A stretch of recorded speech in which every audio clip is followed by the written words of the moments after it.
नमस्कार. छायाज रेसिपीजमध्ये आज आपण बेसन आणि रवा यापासून खूपच मस्त अशी रेसिपी बनवणार आहोत, जी झटपट तर बनेलच पण तितकीच टेस्टीसुद्धा असेल. तर इथे मी अर्धा कप बेसन घेतलं आहे. मी इथे कपाने बेसन मोजून घेतलं. तुम्ही घरातली एखादी वाटी घ्या आणि तिने अर्धी वाटी इथे बेसन मोजून घ्या. यानंतर इथे अर्धी वाटी मी रवा घेतला आहे.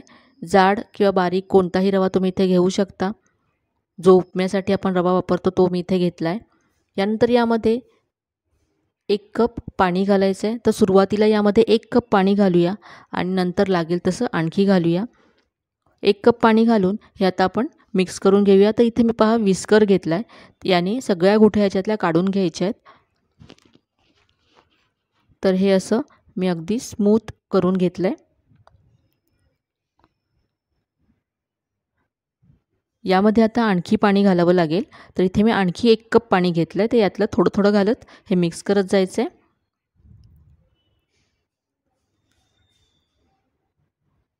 आणखी थोडं लागेल. तर इथे आतापर्यंत मी पावणे 2 कप पाणी घातलं. पहा 2 कपातलं इथे पाव कप पाणी शिल्लक राहिलं आहे. तर अर्धा कप रवा, अर्धा कप बेसन आणि पावणे 2 कप पाणी असं इथे साहित्य मी आतापर्यंत घेतलं. आता यामध्ये चवीप्रमाणे मीठ घालायचं आहे आणि चिमूटभर हळद घातली आहे. मिक्स करून घेऊया.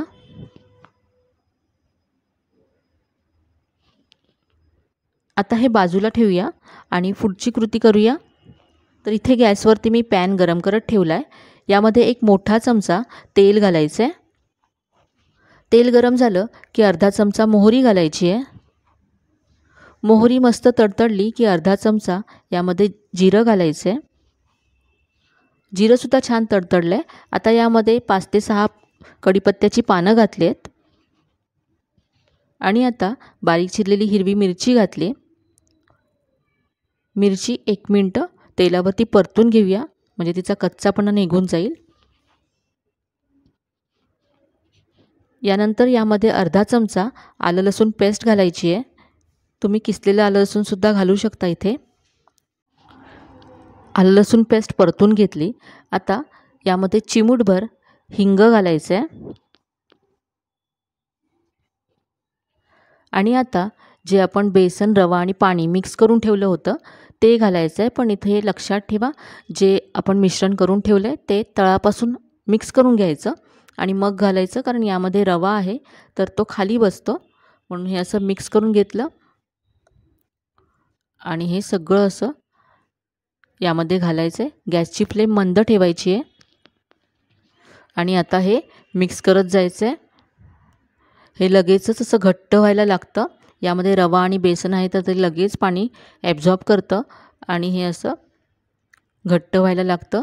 तर साधारण 4 मिनटानंतर पहा हे असं झालं आहे. हे आपल्याला आणखी घट्ट करून घ्यावं लागेल. तर आणखी हे 2 ते 3 मिनटं आपण असं परतून घेऊया. तर इथे पहा आता हे घट्ट झालं आहे, असा गोळा व्हायला लागला आहे. याचा पीठ पॅन सोडायला लागलं आहे. तर आता गॅस बंद करायचा आहे आणि हे बाउलमध्ये काढून घ्यायचं आहे. हे आता आपण थोडंसं थंड करून घेऊया. तर इथे मी मोठ्या बाउलमध्ये काढून घेते हे पीठ. हे थोडंसं थंड झालं आहे. आता यामध्ये बारीक चिरलेला कांदा घालायचा आहे. यानंतर किसलेला गाजर घालते, बारीक चिरलेला टोमॅटो, याबरोबरच तुम्ही बारीक चिरलेली शिमला मिरचीसुद्धा घालू शकता, चिरलेला कोबी घालू शकता. तुमच्या आवडीप्रमाणे तुम्ही यामध्ये भाज्या घालू शकता. यानंतर बारीक चिरलेली कोथिंबीर घालायची आहे. आता हे आपण मिक्स करून घेऊया. सगळ्या भाज्या आणि पीठ सगळं एकजीव करून घेतलं आहे.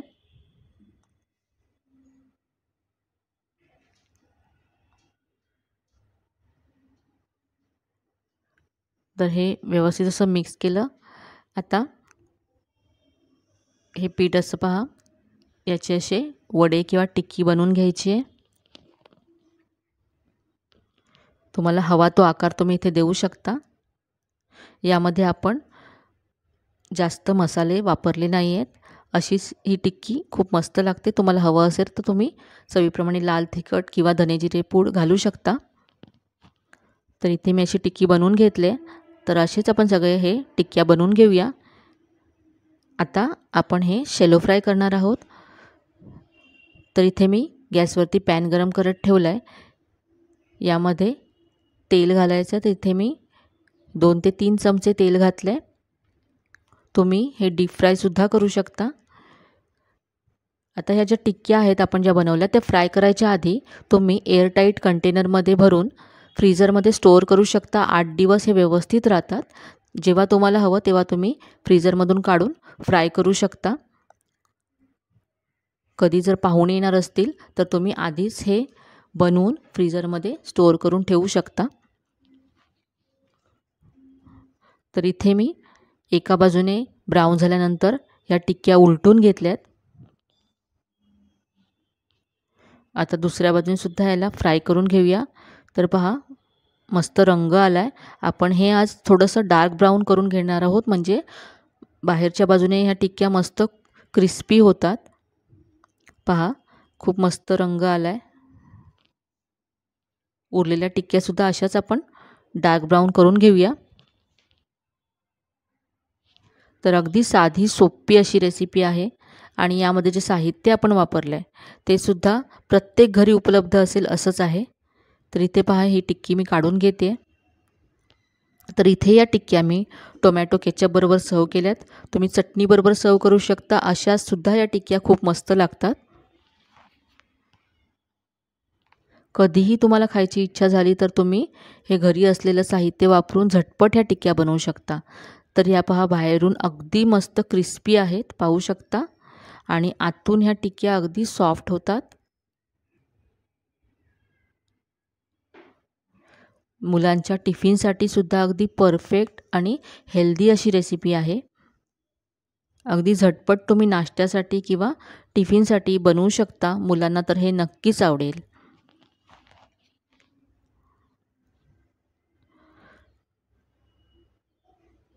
तर आजची ही टिक्क्यांची रेसिपी तुम्हाला नक्कीच आवडली असेल याची मला खात्री आहे. आजची ही रेसिपी तुम्हाला कशी वाटली कमेंटमध्ये नक्की कळवा. ही रेसिपी तुम्ही कुठल्या गावातून किंवा शहरातून पाहताय ते सुद्धा कमेंटमध्ये कळवायला विसरू नका. आजचा हा व्हिडिओ आवडला असेल तर व्हिडिओला जास्तीत जास्त लाईक करा, शेअर करा. चॅनलवर नवीन असाल तर चॅनलला सबस्क्राईब करायला विसरू नका. चला तर मग पुन्हा भेटूया अशाच छान छान आणि नवीन नवीन रेसिपीसह. तोपर्यंत धन्यवाद.